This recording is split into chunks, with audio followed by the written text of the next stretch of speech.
खजुराहो पहुंचा 25 श्रद्धालुओं का पार्थिव शरीर, आज होगा अंतिम संस्कार। खजुराहो एयरपोर्ट पर वीडी शर्मा ने दी श्रद्धांजलि।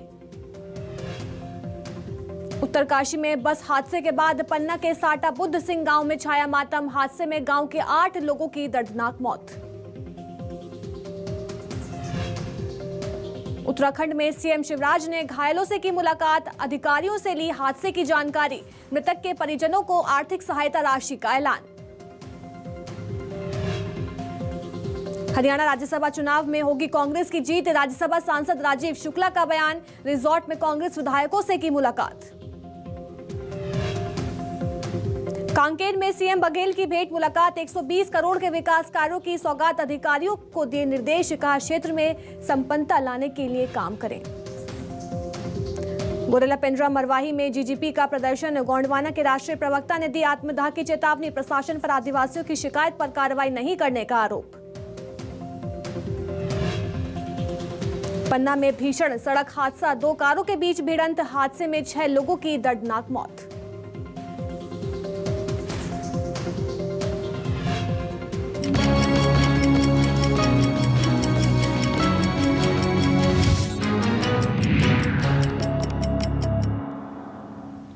नमस्कार, मैं अलीशा और आप देख रहे हैं न्यूज 24 मध्य प्रदेश छत्तीसगढ़। बुलेटिन की शुरुआत करेंगे बड़ी खबर के साथ। बता दें, आज बस हादसे में मृत लोगों का अंतिम संस्कार किया जाएगा। हादसे में पन्ना जिले के मृत लोगों का अंतिम संस्कार होगा।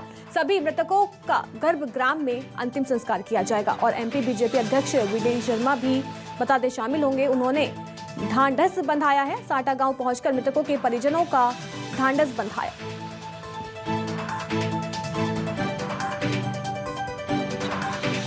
बड़ी और अहम जानकारी आपको बता रहे हैं, जहां आज बस हादसे में मृत लोगों का अंतिम संस्कार होगा। हादसे में पन्ना जिले के मृत लोगों का अंतिम संस्कार किया जाएगा। सभी मृतकों का गृहग्राम में अंतिम संस्कार होगा। बता दें, एमपी बीजेपी अध्यक्ष वीडी शर्मा ने ढांढस जो है वो बंधाया है। साटा गांव पहुंचकर मृतकों के परिजनों को ढांढस बंधाया।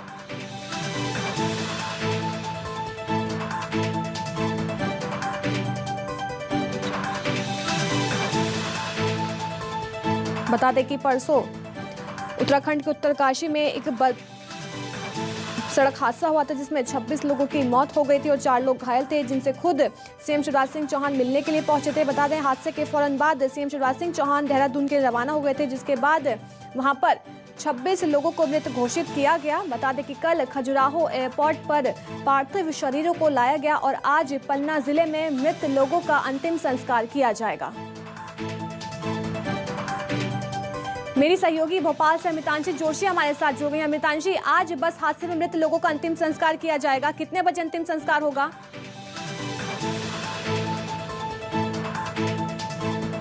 देखिए, मैं आपको बता दूं कि जो घटना हुई थी इसमें 26 लोगों की जो मृत्यु हुई है, यहाँ पर हमने देखा कि कल खजुराहो से स्पेशल एयरफोर्स के विमान से जो शव आए हैं, हम कह सकते हैं पार्थिव देह आए हैं, आज उनका अंतिम संस्कार होगा। अलग अलग गाँव के लोग थे इसमें, मैं आपको बता दूं 26 लोग, जिसमें सबसे ज़्यादा साटा गाँव के लोग हैं और अलग अलग पन्ना जिले के अलग अलग गाँवों से कई लोग हैं और 26 लोग कुल मिलाकर यहाँ पर हैं। तो अलग अलग समय पर यहाँ पर अंतिम संस्कार जो है हम कह सकते हैं पार्थिव देह का किया जाएगा। कल जब शाम को 6:15 के आसपास जब एयरफोर्स से जो पार्थिव देह है वो खजुराहो पहुंचे थे, उसके बाद जो वीडी शर्मा प्रदेशाध्यक्ष हैं वहां उनके साथ कई अधिकारी और कर्मचारी मौजूद थे, जिन्होंने श्रद्धांजलि दी और जो पार्थिव देह हैं उनको एम्बुलेंस के जरिए रवाना कर दिया गया था उनके गृहग्राम के लिए। और आज सभी जो पार्थिव देह है उनका अंतिम संस्कार जो गृहग्राम है उनका किया जाएगा। ताकि हम साटा गाँव की बात करें, समरिया गाँव की बात करें, अलग अलग गाँव यहाँ पर हैं, उसके पूरे कुल मिलाकर 26 लोग हैं जिनका अंतिम संस्कार आज अलग अलग गाँव में होगा और सबकी अर्थी हम कह सकते हैं एक साथ उठेगी, क्योंकि ये जो लोग थे ये सभी जो है यात्रा पर निकले थे, सभी साथ में निकले थे। और ये बड़ा हादसा हम कहीं ना कहीं कह सकते हैं उत्तराखंड में जो हुआ वो मध्य प्रदेश में कहीं ना कहीं काफ़ी ज़्यादा उदासी लोगों के बीच छा गई है। इस हादसे के बाद जो जितने भी लोग हैं आज सभी का अंतिम संस्कार किया जाएगा अलग अलग जगह पर, अलग अलग समय पर, क्योंकि ये सभी एक ही गाँव के नहीं थे। हालांकि हम कह सकते हैं कि पन्ना जिले के ये सभी थे और एक छतरपुर जिले का इसमें जो हम कह सकते हैं यात्री था, लेकिन यहाँ पर अलग अलग गांव के जितने भी लोग थे यहाँ पर सबका जो हम कह सकते हैं आज अंतिम संस्कार होगा अलग अलग विधि विधान से। कांग्रेस ने भी हम कह सकते हैं सदस्य के दल को यहाँ से रवाना किया था मध्य प्रदेश से उत्तराखंड, यहाँ वहाँ का जायजा लेने के लिए। और खुद मुख्यमंत्री शिवराज सिंह चौहान जैसे उन्हें घटना की जानकारी लगी थी, वो भी परसों देर रात जो है विमान से जल्द उत्तराखंड पहुंचे थे। वहाँ पर खुद उन्होंने राहत और बचाव कार्य का जायजा लिया था। कल गृह विभाग ने इसकी पुष्टि की थी कि 26 लोगों की मौत जो है पूरे हादसे में हुई है और 2 बस जा रही थी और 2 बस जो है वो खाई में गिरी थी। इसमें 26 लोग जो मध्य प्रदेश के हैं उन्होंने अपनी जान गंवा दी। और आज जो है ये काफ़ी दुखद हादसा, सभी पूरे मध्य प्रदेश में उदासीन था छा गई थी इस हादसे के बाद। तो काफ़ी दुखद हादसा हम ये कह सकते हैं। और आज जो भी लोग इस हादसे में जिनकी भी मृत्यु हुई है, जो भी पार्थिव देह हैं, उन सभी को मध्य प्रदेश ला लिया गया है। और जो हम कह सकते हैं प्रदेश की ज़मीन, कल ही शाम को यहाँ पर प्रदेश की ज़मीन पर उनको ले आया गया था और आज जो अंतिम संस्कार की प्रक्रिया है वो पूरी होगी। पोस्टमार्टम की अगर हम बात करें तो वहीं पर वो पोस्टमार्टम हो गया था, जहाँ पर उनकी पार्थिव देह मिली थी वहीं पर उनका पोस्टमार्टम हो गया था और पूरी रिपोर्ट्स जो हैं वो क्लियर हो गई थी। ये भी बताया जा रहा है कि जब बस खाई में गिरी थी तो उसके पूरे 2 टुकड़े हो गए थे और जितने भी शव वहाँ पर थे, जो कई जंगली जानवर थे, उन्होंने नोच के उनको विक्षिप्त कर दिया था।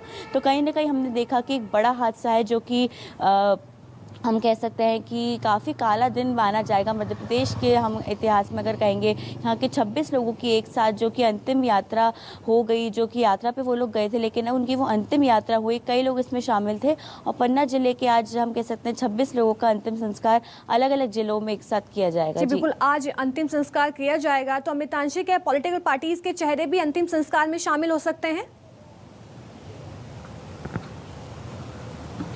देखिए, अगर कांग्रेस की हम बात करें तो कांग्रेस ने जो 2 सदस्यों का दल यहाँ से रवाना किया था, कांग्रेस के दोनों ही सदस्य यहाँ से जो रवाना हुए थे वो दोनों ही यहाँ पर शामिल होने वाले हैं। साथ ही अगर हम बात करें तो प्रदेश अध्यक्ष वी डी शर्मा जो कि खजुराहो में ही थे, खजुराहो में कल उन्होंने श्रद्धांजलि अर्पित की। हम कह सकते हैं अलग अलग जिलों के जो मंत्री रहेंगे वो वहाँ पर शामिल हो सकते हैं, क्योंकि देखिए बड़ी संख्या में यहाँ पर लोगों ने अपनी जान गंवाई है। लगातार हमने देखा कि सीएम शिवराज और वी डी शर्मा खुद उत्तराखंड के लिए रवाना हुए थे और कहीं ना कहीं हम कि सरकार लगातार जो परिवार हैं जिन्होंने अपनों को खोया है उनके साथ जुटी हुई है। सरकार ने उनकी आर्थिक मदद भी की है, साथ ही सहारा पूरी तरीके से सरकार यहाँ देती हुई नजर आ रही है अगर सत्ताधारी सरकार की बात करें तो। हालांकि विपक्षी पार्टी भी इसमें पूरी तरह शामिल है, वो भी उन्होंने दल रवाना किया है। साथ ही जांच की भी बात यहाँ पर लगातार सामने उठ रही है। तो हम कह सकते हैं कि सरकारी जो दल है वहाँ के उसके लोग भी यहाँ पर जो अंतिम संस्कार में हैं वो शामिल होंगे। और साथ ही 2 लोग जो कि उत्तराखंड में भी 2 लोगों की मृत्यु हुई है उनका भी अंतिम संस्कार कल कर दिया गया है। तो कहीं ना कहीं हमने देखा है कि सरकार भी पूरी मदद कर रही है, विपक्षी पार्टी भी पूरी तरह सक्रिय है पूरे मामले में, जहां पर उनका दल पहुंचा था घटनास्थल पर। तो सरकार की मदद तो पूरी तरह जारी है, लेकिन ये लगातार मामला सामने आया है जो इस पर जो है जांच की भी मांग यहाँ पर उठ रही है। और उत्तराखंड सरकार ने स्पष्ट कर दिया है कि हालांकि ये जो एक्सीडेंट था वो एक हम कह सकते हैं एक्सीडेंट, उन्होंने कहा है कि कभी भी हो सकता है। और लगातार हमने देखा है कि उत्तराखंड में ऐसी चीजें सामने आती है।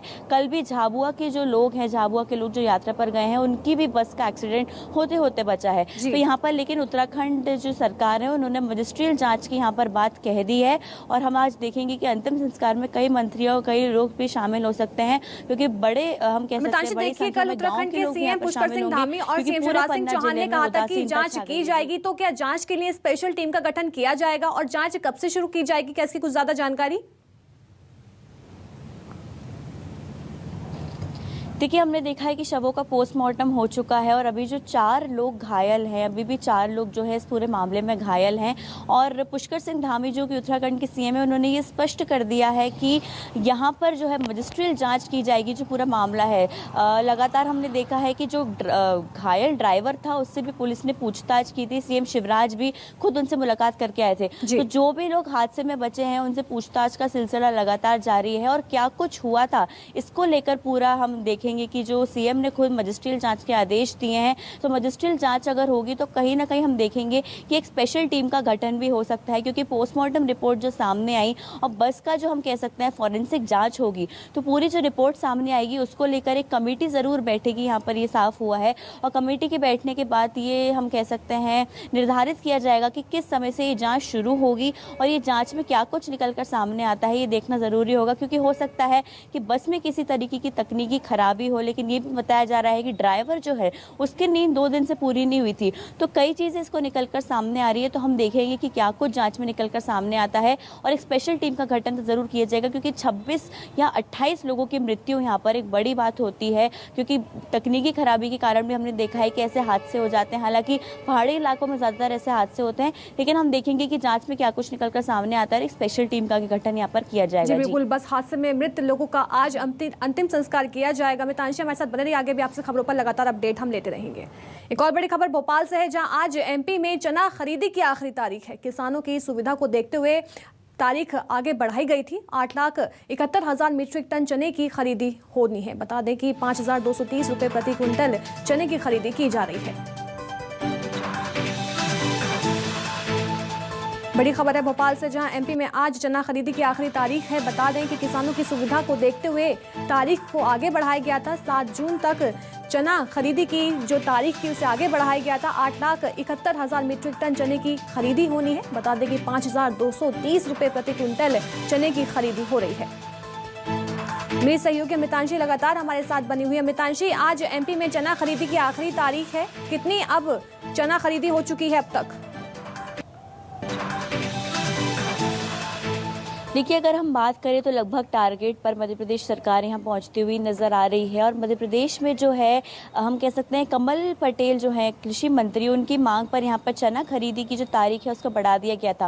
पहले चना खरीदी की आखिरी तारीख 1 जून बताई जा रही थी, लेकिन उसे 7 जून कर दिया गया था। सीएम शिवराज ने खुद इसके निर्देश दिए थे कि किसानों के हित को देखते हुए यहाँ पर चना खरीदी की तारीख बढ़ा दी जाए। देखिए, खास बात यह है कि मध्य प्रदेश में लगातार हमने देखा है कि गेहूँ खरीदी जब समर्थन मूल्य पर होती है तो काफ़ी ज़्यादा यहाँ पर किसानों का रुझान देखने के लिए मिलता है। लेकिन कहीं ना कहीं चना जो बेचने के लिए है वो किसान औने पौने दामों पर उनको किसान जो है वो बेच देते हैं। और समर्थन मूल्य जब गेहूं की होती है तो उसके कारण चना की खरीदी पिछड़ जाती है। इसलिए इस बार पहले जो गेहूं है उसके समर्थन मूल्य की खरीदी को पूरी तरीके से कंप्लीट किया गया और अब चने की खरीदी जो है उसकी तारीखों को यहाँ पर बढ़ा दिया गया। कृषि मंत्री कमल पटेल ने खुद इसका आग्रह किया था। 87 लाख मीट्रिक टन करीब इस बार हम कह सकते हैं मध्य प्रदेश सरकार चना खरीदने की तैयारी में है। और अगर हम बात करें तो 5,230 रुपये प्रति क्विंटल यहाँ पर जो है चना खरीदी की जा रही है।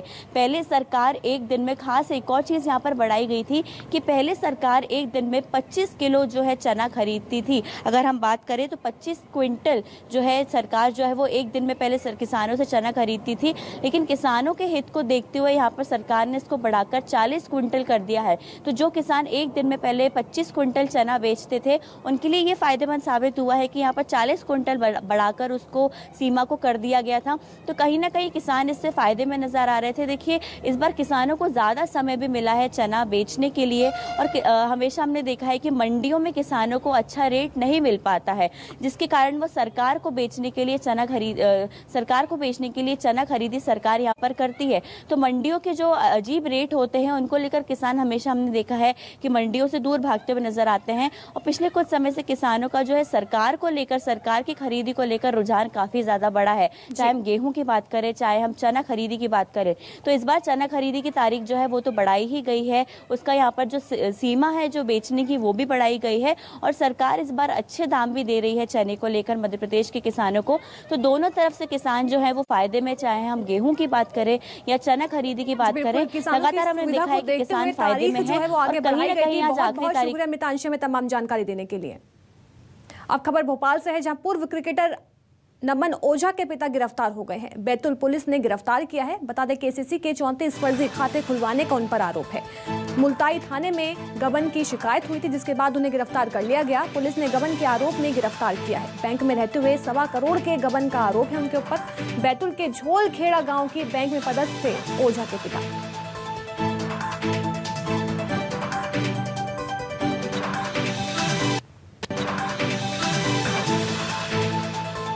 बड़ी खबर भोपाल से है, जहां पूर्व क्रिकेटर अमन ओझा के पिता गिरफ्तार हो गए हैं। बड़ी और ये अहम जानकारी भोपाल से दे रहे हैं। बता दें कि बैतूल के झोलखेड़ा गांव में बैंक में पदस्थ थे ओझा के पिता।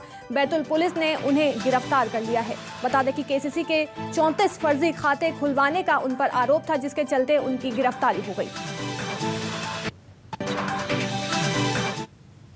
खबर ग्वालियर से है, जहां लॉटरी के नाम पर ठगी करने वाली गैंग को पुलिस ने गिरफ्तार कर लिया है। गैंग के 7 सदस्यों को पुलिस ने गिरफ्तार कर लिया। बता दें, गैंग से 50,000 रुपए नगद, 5 सोने की अंगूठी, 3 सोने की चेन, 7 मोबाइल जब्त किए गए हैं। राहगीरों को लॉटरी लगाकर दुगने पैसे देने का आरोपी झांसा देते थे। ठगी की वारदात को अंजाम देने के बाद आरोपी फरार हो जाते थे। बता दें, पुलिस गैंग से पूछताछ में जुटी हुई है और मुरार थाना पुलिस की ये कार्रवाई है।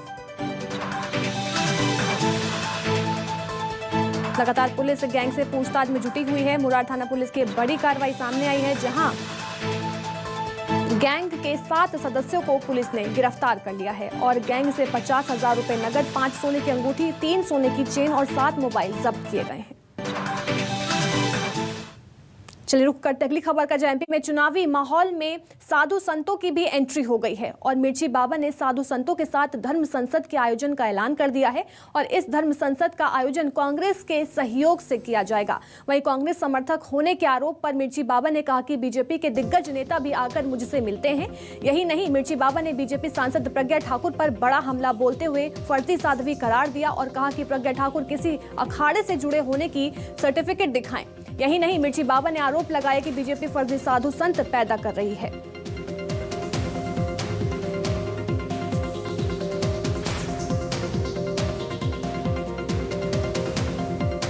देखिए, पहली बात तो ये है कि भारत का कोई महात्मा कांग्रेस कार्यालय पहुंच जाए तो मीडिया उसे उछालने लगती है और भाजपा में जो फर्जी संत पनप रहे हैं उन पे क्यों नहीं उछालती है? उस पे भी तो उछालना चाहिए ना। भाजपा में कोई संत रहे वो ओरिजिनल रहता है और कांग्रेस में कोई संत दफ्तर में पहुंच जाए या लाडले सज्जन सिंह से मिलने पहुंच जाए या कमलनाथ से मिलने पहुंच जाए तो उस पे चर्चा का विषय क्यों बनता है? फर्जी साध्वी प्रज्ञा पर सर्टिफिकेट दिखाए प्रज्ञा मुझे किस अखाड़े से है और ये दिखाए क्या साधुओं की यह भाषा होती है कि भारत के एक सपूत कमलनाथ जी जैसे पर मां पर प्रश्न उठाना, यानी कि पूरे भारतवर्ष की माताओं पर प्रश्न उठा देना, पूरे भारत माताओं की कूक पर प्रश्न उठा देना और मीडिया मौन लेके रहती है। ये मेरा विषय तो नहीं है। मेरे यहां तो अभी नरेंद्र सिंह तोमर भी बैठ के गए। नरेंद्र सिंह से पूछो। अरे भाई, आप ये बताइए, मेरे साथ में 1 मिनट, गोपाल हमारा फोन दिखाइए और इनको फोटो दिखाइए जो ये लोग हमसे चिपक के मिलते हैं। क्यों मिलते हैं ये इनको पूछो जाकर के। हम तो उजागर मिल रहे हैं। हमारा तो केवल यही है कि कांग्रेस ने धर्म के कार्य किए हैं, 1000 गौशालाएं बनाई हैं, पट्टे दिए हैं, नदियों का सौंदर्यीकरण किया है, महाकाल के लिए इतना पैसा कमलनाथ जी ने दिया, तो स्वाभाविक करके बदलाव होना चाहिए। जनता चाहती है, क्योंकि ज्यादा दिन मटके का पानी रखा रहे तो वो गंदा हो जाता है। अनुष्ठान करेंगे इसके? नहीं, अनुष्ठान क्यों करेंगे, हम मेहनत करेंगे। प्रत्याशियों के शपथ पत्र भरवाने के मामले में कांग्रेस अब बैकफुट पर नजर आ रही है और अब शपथ पत्र भरने की अनिवार्यता को खत्म कर दिया गया है। पूर्व मंत्री सज्जन सिंह वर्मा ने कहा है कि प्रदेश स्तर के बजाय केवल कुछ जगहों पर ही शपथ पत्र भरवाए जाएंगे।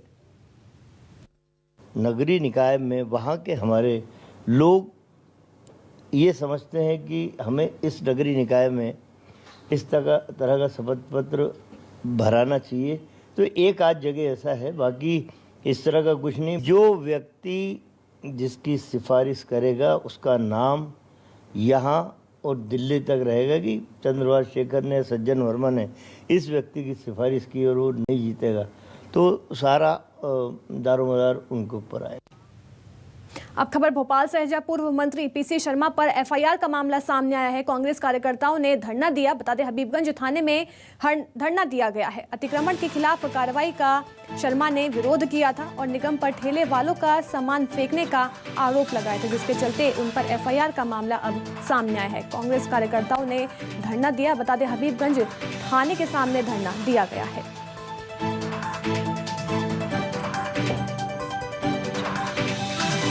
अतिक्रमण के खिलाफ कार्रवाई का शर्मा ने विरोध किया था और बता दें कि निगम पर ठेले वालों का सामान फेंकने का भी उन पर आरोप था। है जहां जिले के पाली विकासखंड से लोकतंत्र की खूबसूरत तस्वीर सामने आई है। उमरिया के ग्राम पंचायत चौरी के सरपंच सहित 11 पंच निर्विरोध निर्वाचित हुए हैं। ग्राम पंचायत चौरी अब तक की प्रदेश की पहली निर्विरोध निर्वाचित होने वाली पंचायत है। ग्रामवासियों ने एक सुर में एक साथ मिलकर पंचायत का विकास करने का प्रण किया। बता दें कि नाम निर्देशन के सभी 11 वार्डों से एक उम्मीदवार ने फॉर्म भरा था। उधर ग्राम पंचायत चौरी में सरपंच सहित 11 पंचों के निर्विरोध निर्वाचित होने पर एमपी की कैबिनेट मंत्री मीना सिंह ने बधाई दी और कहा कि इस सीएम शिवराज सिंह चौहान निर्विरोध निर्वाचित प्रतिनिधियों से मुलाकात करेंगे। प्रदेश में जो व्यवस्था है कि जहां कम से कम विवाद हो उन पंचायतों को पुरस्कृत भी किया जाता है, उन्हें प्रोत्साहित भी किया जाता है, जिससे कि समरसता बढ़े। और इस तरह की जो इस बार प्रावधान है कि निर्विरोध सरपंच के निर्वाचन पर कुछ लाख रुपए की राशि दी जाएगी, निर्विरोध सरपंच एवं निर्विरोध पंच निर्वाचित होने पर और अधिक राशि है। निर्विरोध सरपंच पंच यदि पिछली बार भी निर्वाचित रहे हों, पिछले चुनाव में भी और इस बार भी हों, तो भी एक बड़ी राशि है। और समस्त पंच सरपंच यदि महिला निर्वाचित हों तो बहुत ही बड़ी धनराशि इनको इनाम में दी जाती है। तो मैं ये जो निर्वाचन हुआ है इसको मैं समरसता की दिशा में एक कदम मानता हूँ। मैं ग्राम पंचायत के समस्त मतदाता को सत नमन करता हूँ। मैं ग्राम पंचायत चौरी, जनपद पंचायत पाली, जिला उमरिया के सरपंच प्रत्याशी के रूप में निर्विरोध निर्वाचित हुआ हूँ और मेरे टीम के 11 सभी वार्ड मेंबर सभी अपने अपने वार्ड से निर्वाचित हुए हैं। चौरी के लोग इतना अच्छा निर्णय लिए जो सबके हित में हुआ। और जैसा माननीय मुख्यमंत्री जी का जो घोषणा हुआ था पहले चुनाव के पहले कि जो पंचायत मध्य प्रदेश में निर्वाचित चुनाव होंगे पंच सरपंच के, तो वहाँ पर माननीय मुख्यमंत्री जी स्वयं पहुँच के जनता का और सभी जो निर्विरोध सरपंच पंच होंगे उनका सम्मानित करेंगे और माननीय मुख्यमंत्री जी पहुँचेंगे भी। तो ये एक बहुत बड़ी बात है। खबर भोपाल से है जहां लोन रिकवरी से परेशान 10वीं क्लास की टॉपर वनीशा पाठक। बता दें वनीशा पाठक की केंद्र और राज्य सरकार से गुहार है कि पिता ने 30 लाख का लोन लिया था। बता दें कि माता पिता की आखिरी निशानी उसे खोना नहीं चाहती और पिछले साल कोरोना से वनीशा के माता पिता का निधन हुआ था। LIC के HFL से पिता ने 30 लाख का लोन लिया था और LIC एजेंट थे वनीशा पाठक के पिता। बता दें कि मामले में केंद्रीय वित्त मंत्री निर्मला सीतारमण ने मामले का संज्ञान लिया और उसके बाद केंद्रीय मंत्री के संज्ञान के बाद LIC के अधिकारियों में एक तरह से हड़कंप मचता हुआ नजर आया। LIC ने 31 जनवरी 2023 तक लोन फ्रीज किया था। वनीशा का बयान भी सामने आया कि 31 जनवरी के बाद हम कहां लोन भरेंगे और 30 लाख का लोन भर पाना नामुमकिन है।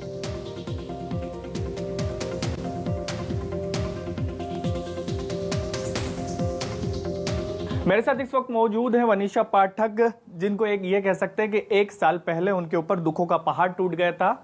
सेकंड वेव में, कोरोना के सेकंड वेव में पहले मम्मी का और उसके बाद पिताजी की डेथ हो गई थी और उसके बावजूद भी वनीशा ने टॉप किया था 10th क्लास में। लेकिन अब उन्हें LIC की तरफ से एक नोटिस भेजा गया है और ये कह सकते हैं कि उस वक्त उनके पिताजी ने लोन लिया था और उसको लेकर नोटिस भेजा गया है। क्या कुछ है वनीशा से ही पूछ लेते हैं। वनीशा, क्या LIC की तरफ से आपको नोटिस भेजा गया है और क्या, क्योंकि वित्त मंत्री जो देश के वित्त मंत्री उन्होंने भी आपको लेकर ट्वीट किया है, क्या है पूरी? जी, LIC HFL की तरफ से हमको 2 नोटिसेस, रिकॉल नोटिसेस आए हैं। पापा का जो हाउसिंग लोन था 26 लाख रुपीस के लोन के लिए, उसके लिए नोटिस आया था। एक नोटिस रिसीव नहीं हुआ था और जो दूसरा आया था 5 फरवरी 2022, उसमें ये था कि आपके द्वारा जो लोन है, जो पापा का लोन है, उसकी तरफ से EMI की भरपाई नहीं हो रही है और अगर आपने विदिन अ वीक पूरा पेमेंट नहीं किया तो आपका हाउस सीज कर दिया जाएगा। लेकिन फ्रीज करने का आ गया। अब ये जानकारी लगी कि वित्त मंत्री ने आपको लेकर ट्वीट करा जब जानकारी सब मीडिया प्लेटफॉर्म में आई। लेकिन मुलाकात करने में आज LIC के कुछ कर्मचारी भी पहुंचे, क्या कुछ आश्वासन दिया उन्होंने? जी, मीडिया की कवरेज से और जो हमारी फाइनेंस मिनिस्टर है श्रीमती निर्मला सीतारमण जी के ट्वीट की वजह से आज LIC HFL के ऑफिशियल्स आए थे। उन्होंने एक लेटर दिया है इसमें बस इतना मेंशन है कि 31 जनवरी 2023 तक के ये जो लोन है वो ब्लॉक्ड है और उसके बाद का आश्वासन नहीं है। बस इसमें इतना है कि आपका पेनल्टी चार्ज माफ़ है और 31 जनवरी 2023 तक के ये ब्लॉक्ड है। यानी ये कह सकते हैं कि सिर्फ 31 जनवरी 2023 तक अभी आपको राहत दे दी गई है, बाकी का पता नहीं। तो फिर आप क्या गुहार लगाएंगे सरकार से? जी, मेरी तो बस एक ही गुहार है कि जो भी ये 26 लाख रुपए का जो लोन है उसको पूरी तरीके से माफ़ कर दिया जाए, ताकि मेरा और जो मेरा छोटा भाई है, हम दोनों जीवन पर्यंत इस चीज़ से निश्चिंत हो जाएं और फाइनेंशियल जो एक है वो सिक्योरिटी बन जाएगी। मतलब ये बड़ा बोझ कंधों से उतर जाएगा। जी, जो हमारी फाइनेंस मिनिस्टर है उन्होंने उच्च स्तरीय तक ये हमारा केस पहुंचाया है लोगों तक, एंड जो शिवराज सिंह चौहान जी भी हैं उनसे भी मेरी यही रिक्वेस्ट रहेगी कि जो भी ये लोन है उसको पूरी तरीके से वेव ऑफ कर दिया जाए, ताकि मेरा और मेरा भाई का जो आगे का फ्यूचर है वो सिक्योर्ड हो जाए, और जो मेरी मम्मा पापा की आखिरी निशानी हमारा वो घर वो बच जाए। जनवरी 2023 तक तो उनको राहत दी गई, लेकिन बाकी बाद में फिर क्या होगा इसको लेकर भी वो सीधे तौर पर सवाल उठा रही और सरकार से गुहार भी लगा रही कि माफ कर दिया जाए लोन। चलिए फिलहाल के लिए बस इतना ही। बन रही न्यूज़ 24 मध्य प्रदेश छत्तीसगढ़ के साथ।